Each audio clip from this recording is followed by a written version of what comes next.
على أفضلهم خاتم النبيين محمد الأمين وعلى آله وصحبه أجمعين. أما بعد فأعوذ بالله من الشيطان الرجيم. بسم الله الرحمن الرحيم. يسبح لله ما في السماوات وما في الأرض له الملك وله الحمد وهو على كل شيء قدير. هو الذي خلقكم فمنكم كافر ومنكم مؤمن والله بما تعملون بصير. خلق السماوات والأرض بالحق وصوركم فأحسن صوركم وإليه المصير. يعلم ما في السماوات والأرض ويعلم ما تسرون وما تعلنون واللہ علیم بذات الصدور. صدق اللہ العظیم. رب اشرح لی صدری ویسر لی امری واحلل عقدۃ من لسانی یفقہوا قولی. اللہم ربنا الہمنا رشدنا واعذنا من شرور انفسنا. اللہم ارنا الحق حقا وارزقنا اتباعہ وارنا الباطل باطلا وارزقنا اجتنابہ. اللہم ربنا نور قلوبنا بالایمان واشرح صدورنا للاسلام ووفقنا لما تحب وترضى. آمین یا رب العالمین. آج ہم اللہ کے نام سے مطالعہ قرآن حکیم کے جس منتخب نصاب کا سلسلے وار درس ان مجالس میں ہو رہا ہے اس کے 8ویں سبق اور اس کے حصہ دوم کے چوتھے سبق کا آغاز کر رہے ہیں. یہ سبق سورۃ التغابن پر مشتمل ہے جو مصحف میں 28ویں پارے کے آخری حصے میں وارد ہوئی ہے. مدنی سورت ہے، 2 رکوعوں پر مشتمل ہے اور اس کی کل آیات 18 ہیں. اس کے بارے میں بھی حسب معمول چند تمہیدی اور بنیادی باتیں نوٹ فرما لیں.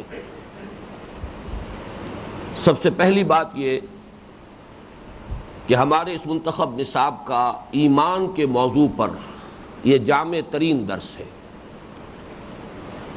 بلکہ یہ کہنا مبالغہ نہیں ہوگا کہ پورے قرآن حکیم میں ایمان کے موضوع پر جامع ترین سورۃ التغابن ہے. اور واقعہ یہ ہے کہ اس میں ایمان سے متعلق بہت سے پہلوؤں کو، بنیادی ایمانیات کی تفصیل، ان کے مابین منطقی ربط، ان کے لیے استدلالی پس منظر، پھر ایمان کی زوردار دعوت، پھر ایمان کے ثمرات و نتائج، نفسیاتی بھی عملی بھی، پھر خاص طور پر ایمان کے عملی تقاضوں کو پورا کرنے کی زوردار ترغیب. یہ تمام پہلو ہیں. کہا جا سکتا ہے کہ دریا کو کوزے میں بند کیا گیا ہے. دریا و حباب اندر والی بات جو ہے اس سورہ مبارکہ کے بارے میں کہی جا سکتی ہے، اور قطعاً وہ مبالغے پر مبنی نہیں ہوگی کہ قرآن مجید میں ایمان کے موضوع پر جامع ترین سورۃ التغابن ہے. منتخب نصاب میں اب تک ایمان کا ذکر جن پہلوؤں سے آ چکا ہے اس کا بھی ایک اجمالی جائزہ لینا ضروری ہے. یاد ہوگا سورۃ العصر جس پر ہمارا درس اول مشتمل ہے، اس میں صرف ایک لفظ آیا تھا الا الذین آمنوا والعصر ان الانسان لفی خسر الا الذین آمنوا وعملوا الصالحات وتواصوا بالحق وتواصوا بالصبر. انسان کا جو عمومی خسران ہے، ابدی خسران ہے، اس سے استثناء کے لیے شرط اولین ایمان ہے. درس ثانی جو آیت البر پر مشتمل ہے، سورۃ البقرہ کی آیت نمبر 177، اس میں یہ ایمان کی بند کلی کھلی 5 پتیاں نمایاں ہو گئیں، ایمانیات 5. وَلَٰكِنَّ الْبِرَّ مَنْ آمَنَ بِاللَّهِ وَالْيَوْمِ الْآخِرِ وَالْمَلَائِكَةِ وَالْكِتَابِ وَالنَّبِيِّينَ. حقیقی نیکی تو اس شخص کی ہے جو ایمان لایا ہو اللہ پر اور یوم آخر پر اور فرشتوں پر اور کتابوں پر اور انبیاء پر. تیسرا اور چوتھا درس اس اعتبار سے ان میں قدر مشترک پائی جاتی ہے کہ ان دونوں میں ایمان کا لفظ کہیں نہیں آیا. ایمان کے مباحث ہیں لیکن ایمان کی اصطلاح وارد نہیں ہوئی. تیسرا درس سورہ لقمان کے دوسرے رکوع پر مشتمل ہے. اللہ کے شکر کا التزام، انشکر للہ، اللہ کے ساتھ شرک نہ کرنا، یا بنی لا تشرک باللہ. اسی طریقے سے آخرت کے ذیل میں نیکی اور بدی، اس کا حقیقی ہونا. نیکی حقیقتاً نیکی ہے، بدی حقیقتاً بدی، اور اس کے نتائج نکل کر رہیں گے. یہ ایمانیات کے مباحث جو ہیں سورہ لقمان کے دوسرے رکوع میں، لیکن لفظ ایمان کہیں نہیں آیا. اور خاص طور پر میں نے نوٹ کرایا تھا کہ رسالت کا سرے سے کوئی ذکر نہیں. اسی طرح سورہ حامیم السجدہ کی جو آیات ہیں، آیات 30 تا 36 جن پر کہ ہمارا چوتھا درس مشتمل ہے، اس میں بھی لفظ ایمان کا ہی نہیں ہے. لیکن ایمان کا لب لباب اللہ کی ربوبیت پر دل کا جم جانا، یہ ہے اصل ایمان، لب لباب اس کا خلاصہ. پھر آخرت کا ذکر بھی آیا، نحن اولیاؤکم فی الحیات الدنیا وفی الآخرہ ولکم فیہا ما تشتہی انفسکم ولکم فیہا ما تدعون. میں پھر نوٹ کرا رہا ہوں لفظ ایمان کا ہی نہیں. اور یہاں بھی رسالت کا ذکر مضمر تو ہے، دعوت کے ضمن میں خطاب حضور سے ہوا کہ آپ مدافعت کیجئے بہترین طریقے پر، لیکن لفظ رسالت کہیں نہیں. یہ 4 دروس تھے ہمارے حصہ اول کے جامع اسباق. حصہ دوم جو ایمان کے مباحث پر مشتمل ہے، اس کا پہلا درس سورہ فاتحہ، اس میں بھی لفظ ایمان کہیں نہیں ہے. ایمان کا پورا فلسفہ موجود.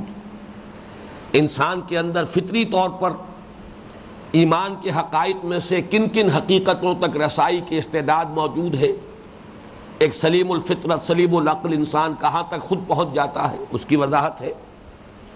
پھر یہ کہ جہاں آ کر گھٹنے ٹیک کر درخواست کرنے پر انسان مجبور ہے، طلب ہدایت اہدنا الصراط المستقیم. گویا کہ اس کے پردے میں ایمان بالرسالت کی ضرورت کا مضمون تو آ گیا، لیکن یہ کہ جیسا کہ میں نے عرض کیا، ایمان کا لفظ اصطلاحاً پوری سورہ فاتحہ میں موجود نہیں. حصہ دوم کا دوسرا درس سورہ آل عمران کی آیات 190 تا 195، ان میں لفظ آیا پہلی مرتبہ ایمان کی منادی. اگرچہ وہاں بھی ہم نے دیکھا کہ اصل مضمون ہے ایمان کا سنتھیسس، ایمان فطری، ایمان عقلی، ایمان سمعی، لیکن یہاں ایمان کی منادی. ربنا اننا سمعنا منادیا ینادی للایمان ان آمنوا بربکم فآمنا. یہاں وہ ایمان بالرسالت پوری طرح اجاگر ہوا ہے، روشن ہوا ہے، واضح ہوا ہے. ایمان لاؤ اللہ پر، اپنے رب پر. رسول کی ایک ندا کان میں پڑی. اگلا درس سورۃ النور کا 5واں رکوع، اس میں بھی کہیں لفظ ایمان نہیں. البتہ ایمان کی ماہیت بیان کی گئی. ایمان کو ایک نور سے تشبیہ دے کر اس کے 2 اجزاء، نور وحی اور نور فطرت، ان کی تمثیل.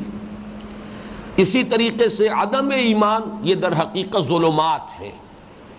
ایمان کا نہ ہونا مطلب یہ ہے کہ تاریکی ہے، نور نہیں ہے. اور اس کے 2 درجے ہیں، ایک تو تاریکی پر تاریکی، ظلمات بعضها فوق بعض. ایک یہ کہ اس میں کچھ نہ کچھ اپنے ضمیر کے اطمینان کے لیے کوئی جھوٹی سچی نیکی کا اہتمام، اس کے اندر اخلاص نہیں، خلوص نہیں، اس لیے کہ وہ تو ایمان کا تقاضا ہے. یہ ہے کہ جو سورۃ النور کے درس میں بات آ چکی. اب یہ جو سورہ مبارکہ ہے، نوٹ کر لیجئے، یہ جیسا کہ میں نے عرض کیا ایمان کے موضوع پر جامع ترین سورت ہے قرآن مجید کی. اس کے 2 رکوع ہیں. پہلے رکوع کی 10 آیات میں، پہلے 7 آیات میں ایمان کے جو بنیادی امور ہیں ان کی وضاحت ہے.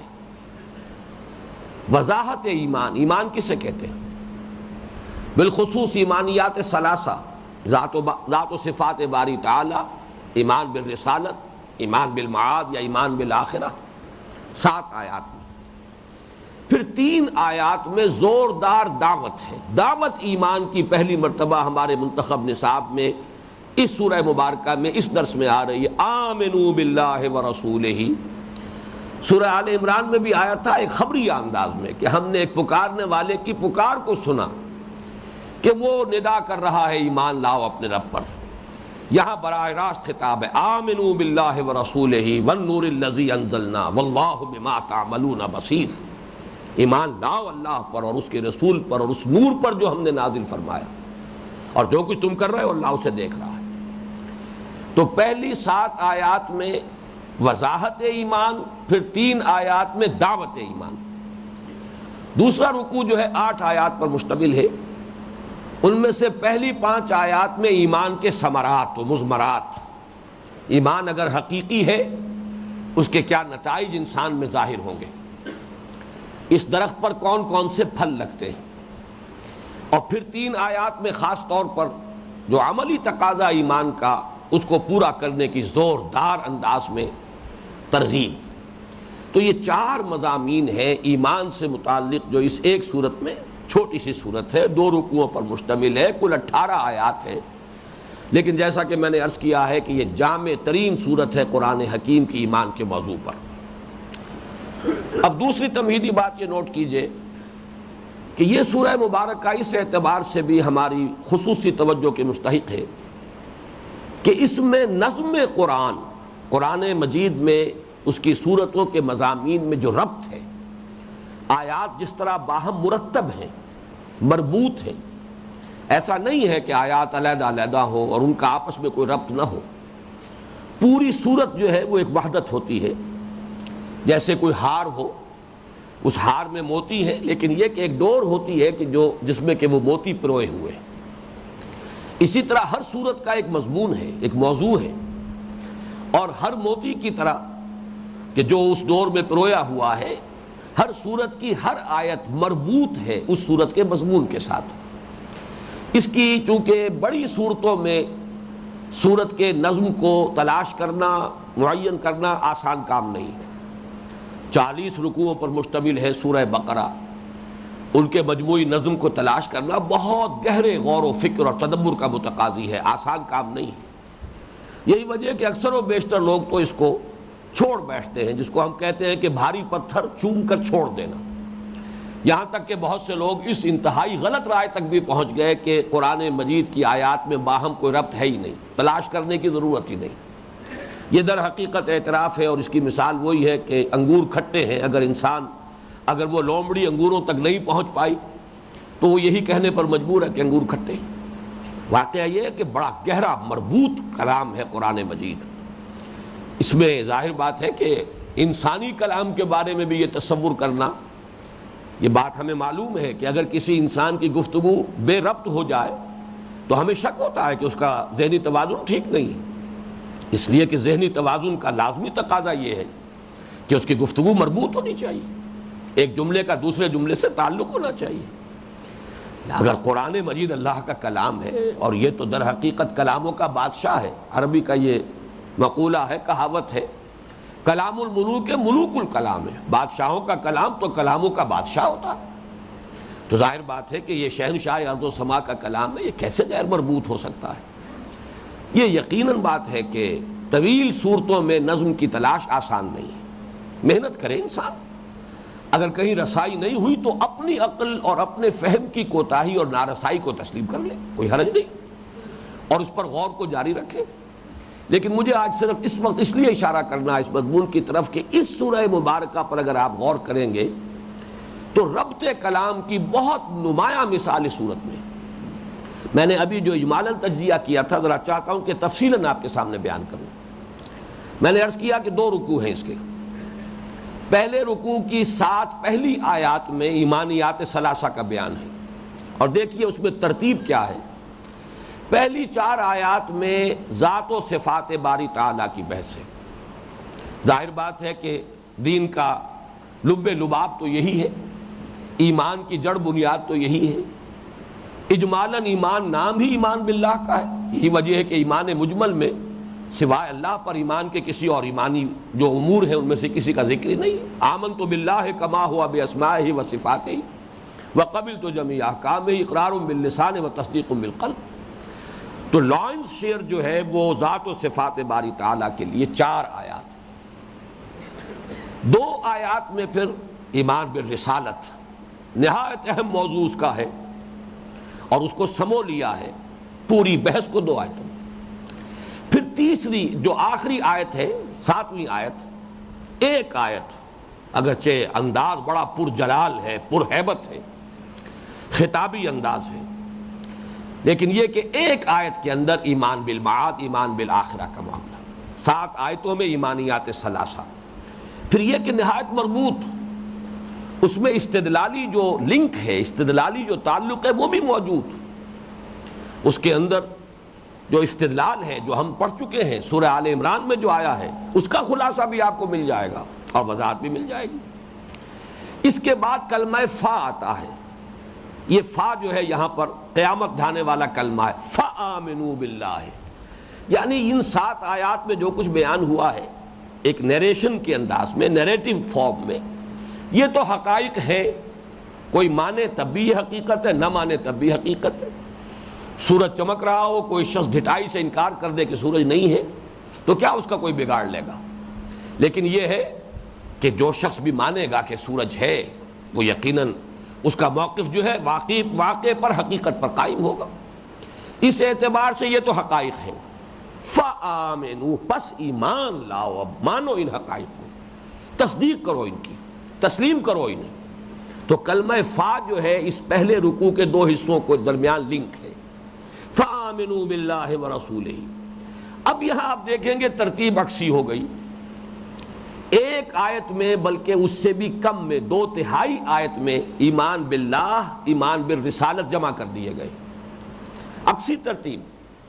اور وہاں شروع میں آخرت پر ایک آیت تھی، یہاں جب آپ ایمان کی دعوت دیکھیں گے تو اب عکسی ترتیب ہو گئی، 2.25 آیتیں جو ہیں وہ ایمان بالآخرہ سے متعلق ہے، اور ایمان باللہ اور ایمان بالرسالت کو 2/3 آیت کے اندر سمو لیا گیا۔ یہ ایمان کی بحث ایک اعتبار سے مکمل ہو جائے گی پہلے رکوع میں، یہ ہے حقائق، مانو، تسلیم کرو۔ دوسرے رکوع کی پہلی 5 آیات میں مضمرات، مقدرات، مضمر بھی کہتے ہیں، اضمار کہتے ہیں کسی شے کو کسی چیز میں چھپا دینا، یہ حقیقت مضمر ہے۔ مضمرات، اس ایمان کے مضمرات کیا ہیں؟ مقدرات کہتے ہیں کسی شے کا کوئی نتیجہ نکلنا ہو، اس کے مقدرات کیا ہیں؟ یا اس کے لیے آسان فہم لفظ جو ہے میں استعمال کر رہا ہوں، ثمرات، جیسے کہ آم کا درخت ہے اس پر آم کا پھل لگے گا، اس ایمان کے درخت پر کون سے پھل لگتے ہیں؟ ثمرات ایمانی، یہ گویا کہ ایک بہت بڑی کسوٹی آ جائے گی ہمارے ہاتھ میں، ان پر ہم اپنے آپ کو پرکھیں، ہمارا ایمان حقیقی ہے یا صرف زبانی کلامی ہے، صرف اقرار باللسان کی حد تک ہے؟ یہ ثمرات ہیں ہمارے وجود کے اندر، ہماری شخصیت میں ایمان کے یہ مضمرات و مقدرات ظاہر ہوئے ہیں۔ ان میں سے اب نوٹ کیجئے گا 4 وہ مضمرات ہیں جن کا تعلق خالصتاً نفسیات انسانی سے، باطنی کیفیات، یعنی یہ ایمان کا درخت ایسا ہے کہ اس میں کچھ پھل تو لگتے ہیں جو ظاہر نظر آتے ہیں، کچھ پھل ہیں کہ جو غیر مرئی ہیں، وہ اندر ہیں، وہ ظاہر میں نظر نہیں آتے، اور ان کی اہمیت ہے اصل۔ یہ اصل میں چونکہ انسان ظاہر بین ہے، اکثریت جو ہے انسانوں کی وہ صرف جیسا کہ 2 مقامات پہ قرآن مجید میں عجیب انداز اور اسلوب اختیار کیا گیا، یعلمون ظاہرا من الحیات الدنیا، نوع انسانی کی عظیم اکثریت صرف حیات دنیاوی پر اپنی نگاہیں گاڑے ہوئے ہیں، آخرت کو بھولے ہوئے ہیں، اور حیات دنیاوی کا بھی صرف ظاہر ان کے پیش نظر ہے، حیات دنیاوی کا بھی باطن ان کے سامنے نہیں ہے۔ یعلمون ظاہرا من الحیات الدنیا، حیات دنیاوی کے بھی صرف ظاہر سے واقف ہے۔ اسی طریقے سے انسانوں کی عظیم اکثریت ظواہر انہی کے چکر میں رہتی ہے، ساری توجہ انہی پر مرکوز رہتی ہے۔ لیکن یہاں اس صورت میں آپ دیکھیں گے ثمرات اور مقدرات ایمانی جو ہے 4 وہ ہیں جن کا تعلق ہے انسان کے نقطہ نگاہ سے، زاویہ نگاہ، نقطہ نظر، اندر انسان کا جو ہے مینٹل ایٹیچیوڈ اس کا کیا ہے، مختلف چیزوں کے بارے میں اس کا رویہ کیا بن گیا ہے۔ رویہ تو ہے عملی، لیکن اس رویے کی پشت پر اس کی سوچ کیا ہے، اس کی ویلیوز کیا ہیں، یہ ہے کہ جو 4 آیتوں میں آئی ہیں، اور ایک آیت میں ایمان کا وہ نتیجہ جو ظاہر میں نکلتا ہے، عمل میں نکلتا ہے، جو نظر آئے گا۔ لیکن اس کے بعد پھر کلمہ فا آئے گا، فاتقوا اللہ ما استطعتم واسمعوا واطیعوا۔ یہ 5 تو ہیں ثمرات ایمان، ایمان حقیقی ہے، اس میں یہ 5 پھل لگیں گے، جن میں سے ایک ظاہری ہے اور 4 باطنی ہے۔ لیکن اب اس کے بعد جو ظاہری تقاضا ایمان کا، اس کو پورا کرنے کے لیے بہت ہی زوردار اور مؤثر انداز میں ترغیب، فاتقوا اللہ ما استطعتم واسمعوا واطیعوا وانفقوا خیرا لانفسکم، 3 آیات میں اس کی بحث ہے۔ تو میں نے یہ وضاحت کر دی آپ کے سامنے کہ یہ نظم کلام، بڑا سائنٹیفک انداز، بہت مرتب مربوط کلام۔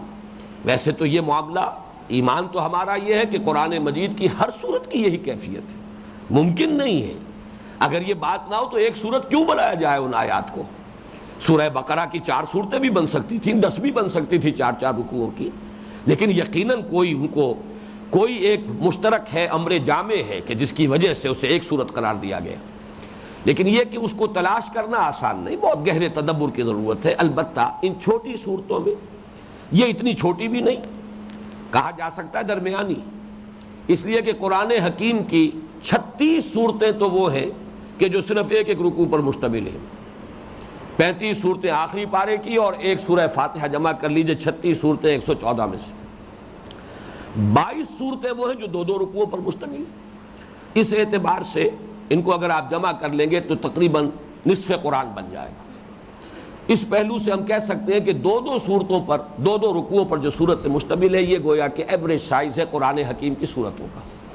ان میں ظاہر بات ہے کہ نظم کو تلاش کرنا نسبتاً آسان ہے، اس کی چونکہ ایک نہایت نمایاں مثال ہے اس سورہ مبارکہ میں، لہٰذا میں نے اس کو زیادہ وضاحت کے ساتھ آپ کے سامنے بیان کیا ہے۔ اب ایک نقطہ اور نوٹ کیجئے تمہیدی مباحث میں، اور یہ وہ ہے کہ جو اس سے پہلے جو ہمارا سبق تھا سورہ نور کا، اس کے ضمن میں بھی بیان ہو چکا ہے۔ وہ نقطہ یہ ہے کہ مکی صورتوں میں جہاں ایمان کے مباحث سب سے زیادہ طویل ہیں، لیکن وہاں ایمان ہے بمقابلہ کفر۔ ایمان 2 حقیقتوں، منفی حقیقتوں کے بالمقابل آئے گا، ایمان بمقابلہ کفر، ایمان بمقابلہ نفاق۔ ایک شخص قانونی اعتبار سے مسلمان ہے لیکن ایمان سے محروم ہے۔ وَمِنَ النَّاسِ مَن يَقُولُ آمَنَّا بِاللَّهِ وَبِالْيَوْمِ الْآخِرِ وَمَا هُم بِمُؤْمِنِينَ، لوگوں میں سے بہت سے ایسے ہیں جو کہتے ہیں ہم ایمان لائے اللہ پر اور یوم آخر پر، جبکہ حقیقتاً مومن نہیں۔ اذا جاءك المنافقون قالوا نشهد انك لرسول الله والله يعلم انك لرسوله والله يشهد ان المنافقين لكاذبون۔ اے نبی، جب آپ کے پاس یہ منافق آتے ہیں وہ کہتے ہیں ہم گواہ ہیں اس پر کہ آپ اللہ کے رسول ہیں، اور اللہ خوب جانتا ہے کہ آپ اس کے رسول ہیں، لیکن اللہ گواہی دیتا ہے کہ یہ منافق جھوٹے۔ تو نفاق کے مقابلے میں ایمان اور کفر اعلانیہ ایک شخص انکار کر رہا ہے، کھلم کھلا کافر ہے، اس کے مقابلے میں ایمان۔ تو ایمان کی ضد جو ہے، جیسے کہ آپ کہتے ہیں اینٹونمز، تعرف الاشیاء بازدادها، اشیاء کی اصل حقیقت ان کے ازداد کے حوالے سے واضح ہوتی ہے۔ تو ایمان کی ازداد 2 ہیں، ضدین ہیں اس کے، ایک ضد ہے اس کی کفر اور ایک ضد ہے نفاق۔ مکی صورتوں میں وہاں جب ایمان کی بحث آتی ہے وہ کفر کے مقابلے میں اس کو نمایاں کیا جاتا ہے، مدنی صورتوں میں جب ایمان کی بحث آتی ہے نفاق کے مقابلے میں نمایاں کیا جاتا ہے۔ چنانچہ سورہ نور میں بھی میں نے عرض کیا تھا، سورہ احزاب، ان دونوں کا حوالہ پچھلے درس میں آیا کہ وہاں در حقیقت وہ جو آیات نور آئی ہیں وہ ایمان کی تمثیل، ایمان کی ماہیت کی وضاحت کے لیے وہاں نفاق کے پس منظر میں ایمان کو واضح کرنا ہے۔ یہی معاملہ یہاں ہے۔ سورہ تغابن سے متصلاً قبل ہے سورۃ المنافقون، نفاق کا تذکرہ پہلے کیا ہے، 2 رکوعوں پر مشتمل سورت، اور جب ہم اس کا مطالعہ کریں گے، اس لیے کہ وہ بھی ہمارے منتخب نصاب میں شامل ہے، تو محسوس ہوگا کہ جامع ترین صورت ہے نفاق کے موضوع پر۔ اس مرض کی حقیقت کیا ہے، اس کے اسباب کیا ہیں، پری ڈسپوزنگ کازز کیا ہیں، ایکسائٹنگ کازز کیا ہیں۔ ہر مرض کے بارے میں یہ 2 قسم کے اسباب ہیں جو طب میں پڑھائے جاتے ہیں، میڈیسن میں۔ ایک وہ اسباب ہیں جن سے کسی مرض کے لیے گویا کہ میدان ہموار ہوتا ہے، فضا تیار ہوتی ہے، جسم اس کے لیے تیار ہو جاتا ہے۔ ایک ہے فوری اس کا سبب کیا ہے۔ دونوں قسم کے اسباب، اس مرض کی علامات کیا ہیں، اس کا پروگنوسس کیا ہے، اس کی تباہ کن ہونے کا درجہ کیا ہے اس کا، اور پھر یہ کہ اس سے بچنے کا راستہ کون سا ہے، اس کا پریونشن کیا ہے، اس کا کیور کیا ہے، دونوں علاج اور دونوں اسباب، اور پھر اس کی علامات، اور پھر یہ کہ اس کی ہلاکت خیزی. ان تمام مضامین پر سورۃ المنافقون 11 آیات، لیکن ان سب کی پر مشتمل. اسی میں ایک نقطہ یہ بھی نوٹ کر لیجئے کہ نفی مقدم ہوتی ہے اس بات پر، جیسے کہ کلمہ طیبہ میں ہے لا الہ الا اللہ، نفی پہلے ہے اور اس کے بعد اس بات ہے. اسی طریقے سے یہاں دیکھیں گے آپ کہ سورۃ المنافقون پہلے ہے، وہ جو نفی ہے ایمان کی اس کا ذکر پہلے ہے، اس کی تشریح پہلے ہے، اور پھر اسی ہمارے اس درس کا جو یہ منتخب نصاب کا جو سلسلہ ہے، اس کے حصہ دوم میں جو مباحث ایمانی ہیں، ان میں اس کے بعد کا درس ہے سورۃ القیامہ پر مشتمل. میں یہ چاہتا ہوں کہ چونکہ یہاں کچھ اسلوب کی بات ہوئی ہے، لہذا ان دونوں اسباق کے مابین بھی ایک تقابلی مطالعے کے ضمن میں بنیادی باتیں میں عرض کر دوں. سورہ تغابن مدنی سورت ہے، ایمان اس کا موضوع ہے. سورہ قیامہ مکی سورت ہے، اس کا موضوع ایمان میں سے ایک خاص جز ایمان بالآخرہ. دونوں اس اعتبار سے برابر ہیں کہ اس کے بھی 2 رکوع ہیں، اس کے بھی 2 رکوع ہیں، لیکن فرق کیا ہے؟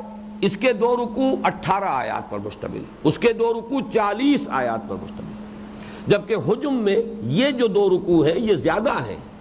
وہ میں نے گنا تھا آج مصحف میں، اس کی کوئی 18 سطریں بنتی ہیں یا 19، اور اس کی 23 سطریں بنتی ہیں. تو معلوم یہ ہوا کہ حجم اس کا زیادہ ہے، لیکن تعداد آیات 18، اس کا حجم کم ہے، اگرچہ رکوع 2 ہی ہے لیکن تعداد آیات 40. اس سے جو حقیقت میں بیان کرنا چاہتا ہوں وہ یہ ہے کہ مکی صورتیں، بالخصوص جو ابتدائی مکی صورتیں ہیں، ان میں آیتیں چھوٹی چھوٹی، مضمون کا بہاؤ بہت تیز، گہرائی بہت ہے، لیکن آیات کا حجم چھوٹا. اور ان میں جو قوافی ہیں، جن کو کہ قرآن مجید میں کہا جاتا ہے فواصل، قوافی، قافیے کا لفظ تو اصل میں شاعری کی اصطلاح ہے، لیکن فواصل کو آپ سمجھ نہیں پائیں گے، لیکن یہ کہ قرآن مجید میں ہم فواصل کہتے ہیں. آیات جہاں ختم ہوتی ہیں ان میں جو ایک صوتی آہنگ ہوتا ہے، ایک ردم ہوتا ہے، تو بہت نمایاں ردم نظر آئے گا ان کے فواصل کے مابین، ایک صوتی آہنگ جو ہے. لیکن یہ کہ مدنی صورتوں میں آیتیں بڑی ہے، مضمون کا پھیلاؤ ہے، اگرچہ اس میں بھی فلو ہے، ردم ہے، لیکن اتنا تیز نہیں، اتنا نمایاں نہیں. یہ اسلوب کا جو فرق ہے مکی اور مدنی صورتوں میں، اور یہ خاص طور پر آخری دور کی مکی صورتیں جو ہیں اور مدنی صورتیں یہ تقریباً ایک طرح کی ہیں. ابتدائی مکیات میں نے عرض کیا ہے کہ ان کے اور پھر مدنی صورتوں کے مابین یہ بنیادی ایک فرق ہے. ایک بات اور بھی نوٹ کر لیں گے اس ہمارے درس کے دوران انشاءاللہ جب ہم سلسلہ وار مطالعہ شروع کریں گے. اس سورہ تغابن میں ایمان بالآخرہ کے ضمن میں جو مباحث آئے ہیں وہی کھول کر بڑی وضاحت کے ساتھ سورہ قیامہ میں آپ کے سامنے آ جائیں گے. ہم نے اسی لیے شامل کیا اس منتخب نصاب میں سورہ قیامہ کو بھی کہ عملی اعتبار سے سب سے زیادہ مؤثر ایمان جو ہے وہ ایمان بالآخرہ ہے. انسان کے اعصاب پر جتنا تسلط ہوگا آخرت کے یقین کا، اتنا ہی اس کا عمل درست ہوگا، تیر کی طرح سیدھا رہے گا انسان. اس لیے ایک مکمل صورت، پوری سورہ قیامہ جو ہے ایمان بالآخرہ، ایمان بالبعث کے اوپر ہے. درس کے دوران میں نوٹ کراؤں گا کہ جو مضامین وہاں آئیں گے وہ گویا کہ ہم یہ کہہ سکتے ہیں کہ اصولی اعتبار سے بنیادی طور پر سورہ تغابن میں موجود ہے. اب آخری اور چوتھا نقطہ جو ہے تمہیدی، مصحف میں یہ سورت کس مقام پر، اس کو پہچان لیجئے. چونکہ پچھلا جو ہمارا سبق تھا میں نے اس کے ضمن میں بھی عرض کیا تھا کہ جو مکی اور مدنی صورتیں ہیں ان کا تیسرا گروپ جو ہے اس کی آخری صورت مدنی صورت سورہ نور، چوتھے گروپ کی آخری مدنی صورت سورہ احزاب. یہاں یہ نوٹ کر لیجئے کہ یہ چھٹا گروپ جو ہے مکی مدنی صورتوں کا، اس میں جو مدنی صورتیں ہیں وہ 10 صورتیں ہیں، اور یہ تعداد سور کے اعتبار سے پورے قرآن مجید میں مدنی صورتوں کا سب سے بڑا گلدستہ ہے. اگرچہ حجم کے اعتبار سے تو پہلا گروپ جو ہے مدنی صورتوں کا وہ طویل ترین ہے، سورہ بقرہ، سورہ آل عمران، سورہ نساء، سورہ مائدہ. یہ آپ سمجھیے کہ 6 پارے، 6.25 پاروں پر مشتمل. اس اعتبار سے طویل ترین ہے، لیکن تعداد کے اعتبار سے 4 صورتیں ہیں۔ یہاں تقریباً یعنی اس سے میں سے 10 صورتیں ہیں کہ جو منتخب نصاب میں شامل ہیں، جن میں سے پہلے حصے میں پہلا حصہ تو وہ جامع اسباق پر مشتمل تھا، اس میں تو ان صورتوں میں سے کوئی نہیں ہے۔ حصہ دوم میں یہ جو ہم پڑھنے رہے ہیں سورہ تغابن ہے، حصہ سوم میں سورہ تحریم ہے، حصہ چہارم میں سورہ صف، سورہ جمعہ، سورہ منافقون، حصہ پنجم پھر خالی ہوگا، اور پھر چھٹا حصہ جو ہے اس منتخب نصاب کا وہ پورا کا پورا ایک سورہ حدید پر مشتمل ہوگا کہ جو انہی صورتوں میں شامل ہے۔ ان 10 صورتوں میں سے 5 وہ ہیں جن کا آغاز تسبیح کے لفظ سے ہوتا ہے، سبح للہ یا یسبح للہ سے، اور وہ واقعہ یہ ہے کہ اس مجموعے کے اندر زیادہ اہمیت اور فضیلت کی حامل ہے۔ ام المسبحات کی حیثیت سورہ حدید کو ہے، جو جس پر کہ ہمارا یہ منتخب نصاب جب بھی اللہ کو منظور ہوگا، جب ہم وہاں پہنچ پائیں گے، ان پر یہ منتخب نصاب جو ہے ختم ہوگا، اختتام پذیر ہوگا۔ یہ اس مجموعے میں سے اتنے کثیر تعداد میں ہم نے اس منتخب نصاب میں صورتیں کیوں شامل کی ہیں، اس کے لیے زیادہ تفصیلی بحث تو ہوگی جب سورہ حدید ہم پڑھیں گے، لیکن اس وقت بھی 3 نکات ضرور نوٹ کر لیجیے۔ نمبر 1 یہ کہ ان صورتوں میں تمام تر خطاب مسلمانوں سے ہے۔ مسلمانوں میں حقیقی مومن بھی ہیں، منافق بھی ہیں، قوی الایمان لوگ بھی ہیں، ضعیف الایمان لوگ بھی ہیں، لیکن ان سب کو جمع کر لیجئے تو امت مسلمہ میں قانونی اعتبار سے منافق بھی ہے، اور پھر یہ کہ کمزور ایمان والے بھی ہیں، بڑے قوی ایمان والے بھی ہیں، محسنین بھی ہیں، متقین بھی ہیں، فاسقین بھی ہیں، فاجرین بھی ہیں۔ لیکن یہ کہ یہاں خطاب کافروں سے نہیں ہے، بلکہ تمام تر امت مسلمہ سے، گویا کہ اصل مخاطب ہم ہیں ان صورتوں کی۔ اس سے آگے بڑھ کر یہ کہ اس میں خاص طور پر امت مسلمہ کے بھی ضعفاء کی طرف روئے سخن ہے، جو کمزوری کا جن سے اظہار ہوتا ہے، اور ان کو جھنجھوڑنے کا انداز ان میں پایا جاتا ہے۔ اب ظاہر بات ہے کہ ہماری یہ ساری دعوت اور تحریک جو ہے وہ مسلمانوں کو جھنجھوڑنے ہی کے لیے ہے، جو ان کے کوتاہیاں ہیں، جو ان کی عملی کوتاہیاں ہیں، جو وہ اپنے فرائض دینی کی ادائیگی کے اندر کوتاہی کر رہے ہیں، ان کے تصورات محدود ہو گئے ہیں، تصور فرائض دینی محدود ہو گیا ہے، تو اسی کی تلافی کے لیے یہی وجہ ہے کہ اس حصے میں سے یوں سمجھیے کہ ہمارے اس منتخب نصاب کے اندر جو ہے بہت بڑا حصہ جو ہے ان صورتوں کا شامل ہے۔ اور تیسری بات، جیسا کہ میں پہلے عرض کر چکا ہوں، کچھ سہولت پسند طبائع ہوتی ہیں، اللہ تعالیٰ نے ان کا بھی لحاظ رکھا ہے۔ ہمارے دین میں جہاں عظیمت کے طرف جو ہے اشارے موجود ہیں اور ترغیب موجود ہے، رخصت کے راستے بھی کھولے گئے، تو سہولت پسندوں کے لیے خلاصے، جیسے کہ طالب علم ہوتے ہیں، ایک وہ طالب علم ہے جو پورے کورس کو پڑھتا ہے اور اس پر پوری طرح محنت کرتا ہے، عرق ریزی سے کام لیتا ہے، ایک وہ ہے جو خلاصوں سے کام چلانا چاہتا ہے۔ تو گویا کہ اللہ تعالیٰ نے ہم میں سے ان سہولت پسند لوگوں کے لیے دین سے متعلق جتنے بنیادی موضوعات ہیں ان پر خلاصے اس مجموعے کے اندر مرتب کر دیے۔ جہاد و قتال پر ایک مکمل سورت سورہ صف، جہاد و قتال کے لیے ہیومن میٹیریل کیسے وجود میں آئے گا، اس کے لیے ایک مکمل سورت سورہ جمعہ، نفاق پر جیسا کہ میں عرض کر چکا ایک مکمل سورت سورہ منافقون، ایمان پر ایک مکمل سورت سورہ تغابن۔ انسان کی مجلسی زندگی، اس لیے کہ اجتماعی زندگی کا جو آغاز ہے وہ خانگی زندگی، آئلی زندگی پر 2 صورتیں، سورہ طلاق، سورہ تحریم، اگرچہ دوسری صورتوں میں بڑے مفصل، سورہ بقرہ کے اندر 4 رکوع جو ہے وہ صرف طلاق اور عدت وغیرہ کے مسائل پر ہے، لیکن یہاں پر سورہ طلاق اور سورہ تحریم 2 صورتوں میں سمو لیا گیا۔ اس اعتبار سے گویا کہ اللہ تعالیٰ نے سہولت پسند طبائع کی رعایت کو ملحوظ رکھتے ہوئے دین کی بنیادی جو تعلیمات ہیں ان کے لیے یہ بڑے ہی مختصر خلاصے ان کے مرتب کر کے قرآن مجید میں شامل کر دیے، تاکہ اگر انہی پر انسان تدبر کا، غور و فکر کا ان کا حق ادا کر دے تو اس کی ہدایت کے لیے کفایت کر جائے۔ اب آئیے ہم اللہ کا نام لے کر آج کی اس نشست میں اگر پہلی آیت پر بھی ہم غور مکمل کر لیں تو وہ کفایت کرے گی، اور بہرحال یہ بات ظاہر ہو گئی ہوگی کہ چونکہ اس سے پہلے کہ ہمارے اسباق جو ہیں 6 7 8 آیات پر مشتمل تھے، ان پر 4 نشستیں ہم نے صرف کی ہیں، تو اس سورہ مبارکہ کا تو حق ہے کہ 8 نشستوں میں ہم اس کو مکمل کریں۔ آج صرف پہلی آیت پر تدبر کیجئے۔ ارشاد ہوتا ہے یسبح للہ ما فی السماوات وما فی الارض لہ الملک ولہ الحمد وہو علی کل شیء قدیر. یہ جو پہلی آیت ہے ان 4 آیات میں شامل ہے. ظاہر بات ہے ابتدائی آیات جن کے بارے میں نے ابتدا میں عرض کیا تھا کہ یہ ذات و صفات باری تعالیٰ پر مشتمل ہے، لیکن یہ ذات و صفات باری تعالیٰ کا ذکر اس طور سے ہے کہ اس کے ساتھ ہی پیوست ہے آخرت اور معاد کا تصور. یہ ابھی جب ہم پڑھیں گے ان 4 آیات کو تو اس سے وہ حقیقت واضح ہوتی چلی جائے گی. اور اس کا تقابلی مطالعہ ذہن میں رکھنا چاہیے کہ سورہ حدید کے جو المسبحات ہیں، مسبحات میں پہلی صورت سورہ حدید، آخری صورت یہ سورہ تغابن. اس کے بعد 2 صورتیں سورہ طلاق اور سورہ تحریم، دونوں بغیر کسی تمہید کے شروع ہو جاتی ہیں. یا ایھا النبی اذا طلقتم النساء اور یا ایھا النبی لما تحرم ما احل اللہ لک. وہاں کوئی تسبیح کا یا کسی اور تمہیدی بات کا تذکرہ نہیں.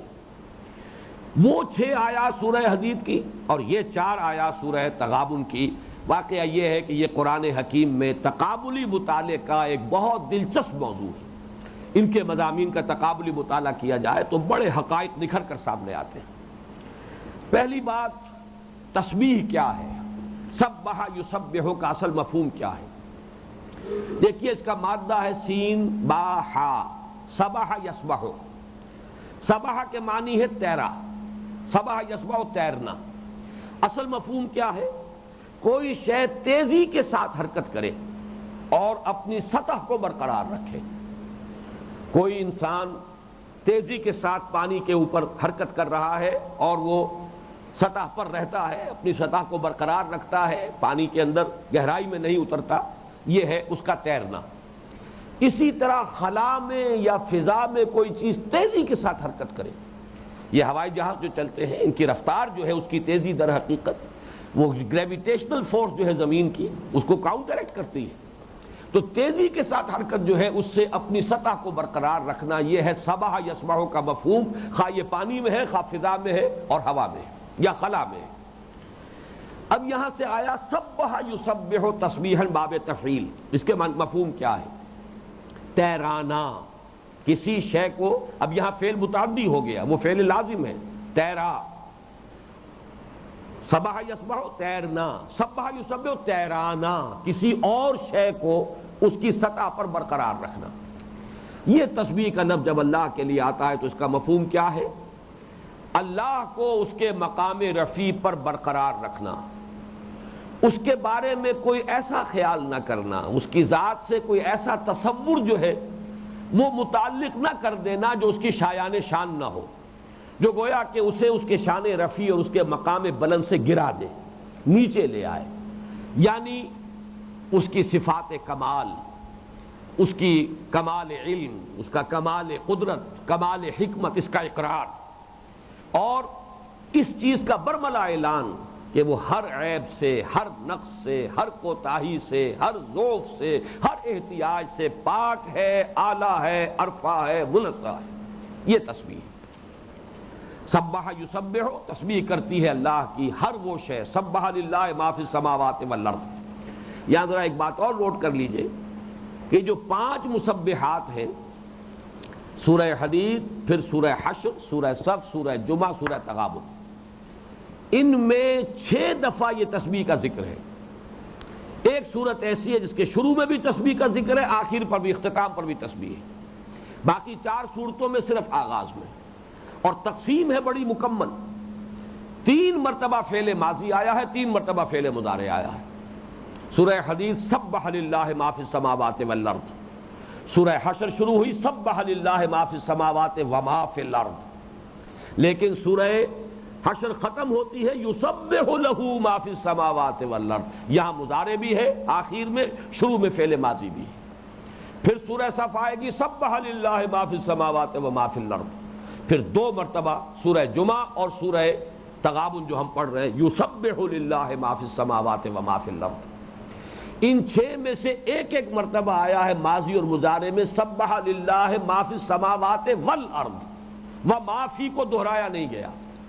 ایک ہی مرتبہ فعل مضارع میں یسبح لہ ما فی السماوات والارض، اور 2 مرتبہ آیا ہے سبح للہ ما فی السماوات وما فی الارض. اور یسبح للہ ما فی السماوات و ما فی الارض۔ اب آپ دیکھیے کہ ان چیزوں میں بھی حالانکہ ان کی کوئی بہت گہری معنویت نہیں ہے، لیکن توازن کس درجے ہے جو قرآن مجید نے ملحوظ رکھا ہے۔